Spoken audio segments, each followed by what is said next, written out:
महाराज जी, एक प्रश्न था कि जैसे हमारे पूर्वजों ने, हमारे पिता ने, हमारी माँ ने कुल देवी से कोई मान्यता मांग ली कि हमारा ऐसा कार्य हो जाए तो हम ऐसा करेंगे, पूजा करेंगे या आपके दर्शन करेंगे, और किन्हीं कारणवश वो भूल गए, नहीं कर पाए, तो क्या उसका दुष्प्रभाव आने वाली पीढ़ियों पर भी पड़ता है? एक बात तो ये है, जो पुत्र है वो पिता की आत्मा है, या जो संतान है वो बिल्कुल अनुस्यूत है, जुड़े हुए हैं, तो उसका प्रभाव निश्चित पड़ता है किसी न, क्योंकि आत्मा की यात्रा अनंत काल के लिए है। उसकी जीवन यात्रा मृत्यु के साथ समाप्त नहीं हुई। उसके द्वारा जो कृत्य किए गए वो कहीं ना कहीं बंधन रूप में रहेंगे, मृत्यु के उपरांत उस पर भी पहुंचते हैं। तो अब करना हमें क्या है, जन्मपत्री के माध्यम से हम ये जान लेते हैं जो आपका वर्तमान में क्या चल रहा है।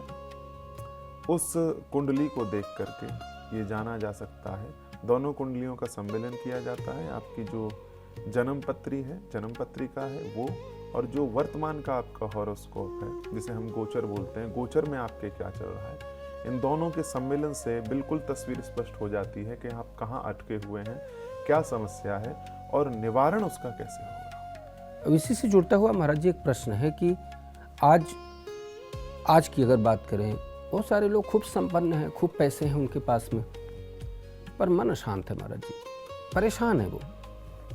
इसका क्या कारण है और इसका क्या निवारण है? इसका निवारण, सबसे पहले ये बात मान लीजिए कि जो भी धन आप अर्जन करना चाहते हैं उसमें आपकी नैतिकता, आपका सिद्धांत वो नहीं जाना चाहिए।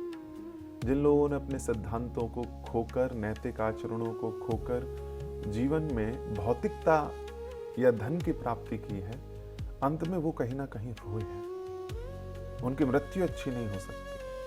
देखा है हमने अभी एक कोई मिलने वाले, नाम क्या कहें, महीनों वो बिस्तर पर रहे, पूरा शरीर गल गल गया, एक एक स्थानों पर पट्टी, हर जगह उन्हें रख लिया, रोते रहे, प्राण नहीं निकले। तो जो कुछ आपने किया है, ये जितना समझा रहे हैं या आप देख करके जितना शब्दों से पीड़ा समझ रहे हैं, उससे कई गुना अधिक पीड़ा होती है।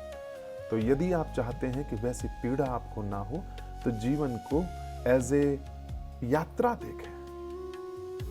जब आप इसको पूर्ण देखते हैं या पूर्ण विराम देखते हैं, तो जब आप किसी भी कार्य को पूर्ण कर रहे होते हैं तो आपको लगता है येन केन प्रकारेण भाई सुख भोग लो। येन केन प्रकारेण नहीं, सनातन सिद्धांत आपको बताता है अब नहीं सही से चले तो आगे आके तुमको भोगना पड़ेगा। तो वो आपको न भोगना पड़े। और आज भी यदि आप जन्म ले चुके हैं, सब कुछ अच्छा कर रहे हैं, फिर भी आपका दुर्भाग्य, दुख, संकट, समस्या आपका पीछा नहीं छोड़ रही है अच्छे से चलते हुए भी, तो you will have to consider your horoscope. कर्मकांड की विधियों को जानना होगा और उसके द्वारा जो पूर्व में आप करके आए हैं उस प्रारब्ध को काटा जा सकता है, समाप्त किया जा सकता है, वही समस्या का निवारण निकलेगा। बिल्कुल।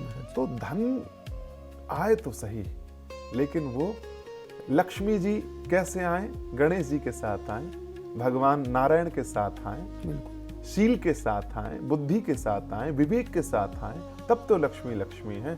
हमारे यहाँ हिंदू धर्म में एकल लक्ष्मी की पूजा नहीं की। तो ये संकेत है कि धन तो आए, लेकिन शांति लेकर के आए। वो शांति तभी होगी जब बुद्धि, विवेक के साथ आपके निर्णय होंगे, आपका धन पवित्र होगा, तो मन में शांति होगी।